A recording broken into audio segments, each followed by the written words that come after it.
খ্রিস্টীয় ভাই বোনেরা, আপনাদের প্রত্যেককে প্রভু যিশু নামে স্বাগত জানাই।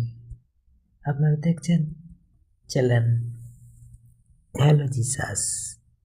আমরা আজকে একটি বিষয় দেখব, যে বিষয়টি আমরা বিশ্বাসীদের মধ্যে আমরা প্রভুর কাছে প্রতিদিন সকালে ঈশ্বরের সঙ্গে দিন শুরু করলে আমাদের মন শান্ত থাকে এবং বিশ্বাস আরও দৃঢ় হয়। এটা আমরা এখন বাইবেল ভিত্তিক 5টি কথা প্রভুর সম্মুখে আমরা প্রতিদিন সকালে রাখব, তার আশীর্বাদ, তার অনুগ্রহ, তার দয়া পাওয়ার জন্য। আসুন আমরা একসাথে প্রভুর সাথে সহভাগিতা করি। 1 নম্বর পয়েন্ট, প্রভুকে আমরা যে প্রথম কথাটি বলবো সেটা এখন বলছি। প্রভু, আজকের দিনটির জন্য আপনাকে ধন্যবাদ। প্রভু, আজকের দিনটির জন্য আপনাকে ধন্যবাদ। তো এই কথাটির ভিত্তি করে একটি আমরা শাস্ত্র থেকে একটি পদ দেখি। গীত সংহিতা 118 অধ্যায় 24 পদ। এই দিন সদাপ্রভু নির্মাণ করেছেন, আমরা এতে আনন্দ করব ও উল্লাস করব। ঈশ্বর তার বাক্যে বলছেন, প্রতিটি নতুন দিন ঈশ্বরের উপহার। আমরা ঘুম থেকে উঠতে পেরেছি, এটাই তার অনুগ্রহ। তাই দিনের শুরু কৃতজ্ঞতা দিয়ে করলে হৃদয় আনন্দে ভরে যায়। তো এই বাক্য অনুযায়ী একটি প্রার্থনা করি। হে স্বর্গীয় পিতা, আজকের নতুন দিনের জন্য আপনাকে ধন্যবাদ। আপনার দেওয়া জীবনের জন্য আমি কৃতজ্ঞ। আজ যেন আপনার আনন্দে আমি চলতে পারি। আমেন। জয় যিশু। 2 নম্বর পয়েন্ট, আমরা 2 নম্বর পয়েন্টে আমরা প্রভুকে কি বলবো সেটা এখন বলছি। প্রভু, আমাকে সঠিক পথে পরিচালিত করুন। প্রভু, আমাকে সঠিক পথে পরিচালিত করুন। তো এখন আমরা শাস্ত্র থেকে একটি বাক্য দেখি। হিতোপদেশ 3 অধ্যায় 5 থেকে 6 পদ। তোমার সমস্ত হৃদয় দিয়ে সদাপ্রভুর উপর নির্ভর করো, তিনি তোমার পথ সরল করবেন।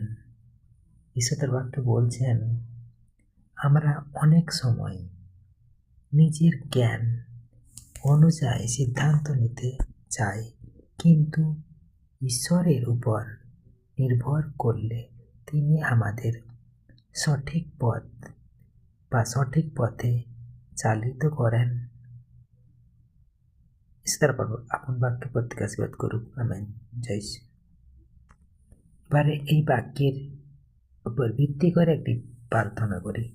হে প্রভু, আজকের সব সিদ্ধান্তে আপনি আমাকে পথ দেখান।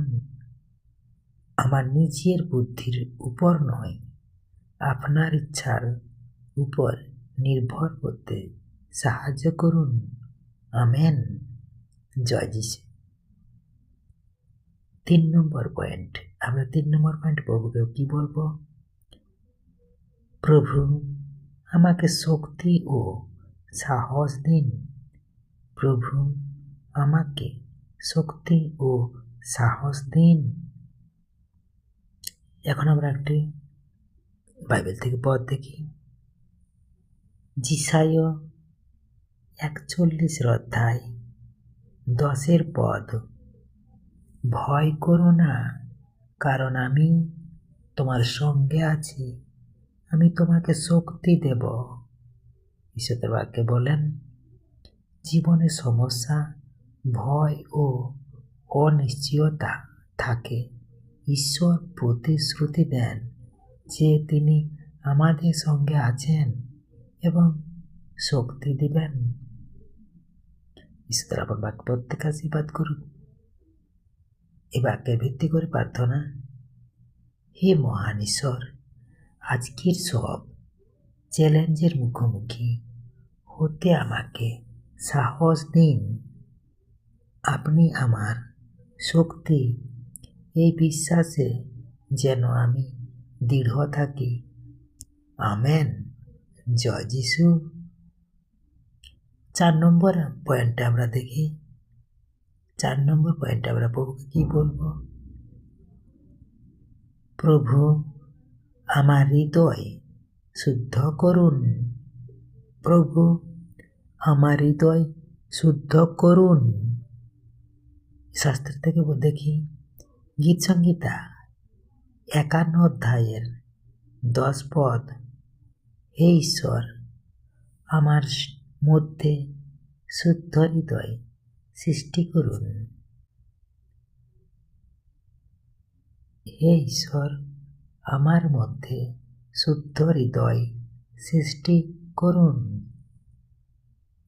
ঈশ্বরের বাক্যে বলছেন, আমাদের মন ও চিন্তা অনেক সময় পাপের দিকে যায়, তাই প্রতিদিন ঈশ্বরের কাছে শুদ্ধ হৃদয় প্রার্থনা করা প্রয়োজন। ঈশ্বর আপনার বাক্যে প্রত্যেক আশীর্বাদ করুক। আমেন। এখন আমরা এই বাক্যের উপর নির্ভর করে প্রার্থনার ছোট্ট একটি প্রার্থনা করছি। হে প্রভু, আমার হৃদয় ও চিন্তাকে শুদ্ধ করুন, যেন আজ আমি আপনার ইচ্ছা মতো জীবনযাপন করতে পারি। আমেন। জয় যিশু। আমরা সর্বশেষ লাস্ট পয়েন্ট, 5 নম্বর পয়েন্ট, প্রভুকে আমরা কি বলবো? না, প্রভুকে আমরা বলবো, প্রভু, আজ আমি আপনার উপর সম্পূর্ণ ভরসা করছি। প্রভু, আজ আমি আপনার উপর সম্পূর্ণ ভরসা করছি। শাস্ত্র থেকে দেখি, ফিলিপিও 4 অধ্যায় 6 থেকে 7 পদ। কোনো বিষয়ে উদ্বিগ্ন হইও না, বরং প্রার্থনা ও নিবেদনের দ্বারা তোমাদের আবেদন ঈশ্বরের কাছে জানাও। ঈশ্বরের বাক্যে বলছেন, উদ্বিগ্ন বা উদ্বেগ আমাদের মন ভারী করে তোলে, কিন্তু ঈশ্বরের কাছে সব সমর্পণ করলে তিনি আমাদের অন্তরে শান্তি দেন। ঈশ্বর আপনার বাক্যে প্রত্যেক আশীর্বাদ করুক। আমেন। জয় যিশু। এখন বাক্যের উপর প্রার্থনা। হে স্বর্গীয় পিতা, আজকের সব চিন্তা ও দুশ্চিন্তা আপনার হাতে সমর্পণ করছি। আপনার শান্তি যেন আমার হৃদয় পূর্ণ করে। আমেন। জয় যিশু। Praise the Lord. আমার প্রিয় খ্রিস্টীয় ভাই বোনেরা, আপনাদের এরকম ছোট্ট ছোট্ট আলোচনা ও ছোট্ট প্রার্থনার মাধ্যমে আমি আপনাদের সামনে প্রভু আমাকে নিয়ে আসেন আপনাদের সাথে কিছুটা সময় কাটানোর জন্য। তো এরকম বিষয়, এরকম আলোচনা, এরকম প্রার্থনা আপনাদের কেমন লাগে তা কমেন্টে আপনারা অবশ্যই জানাবেন। আর আমার এই চ্যানেলটি অবশ্যই আপনারা সাবস্ক্রাইবার করবেন। যারা করেছেন তাদেরকে অসংখ্য ধন্যবাদ, যারা এখনো করেননি তারা করবেন। আর আপনাদের প্রিয় বন্ধু বান্ধব যারা আছে, পরিচিত যারা আছে, তাদেরকে অবশ্যই চ্যানেলটি শেয়ার করুন, তারাও যাতে প্রভুর আশীর্বাদ দয়া পায়। ধন্যবাদ। আজকের দিনটি আপনাদের প্রত্যেকের মঙ্গল ও শুভ হোক। ধন্যবাদ। জয় যিশু।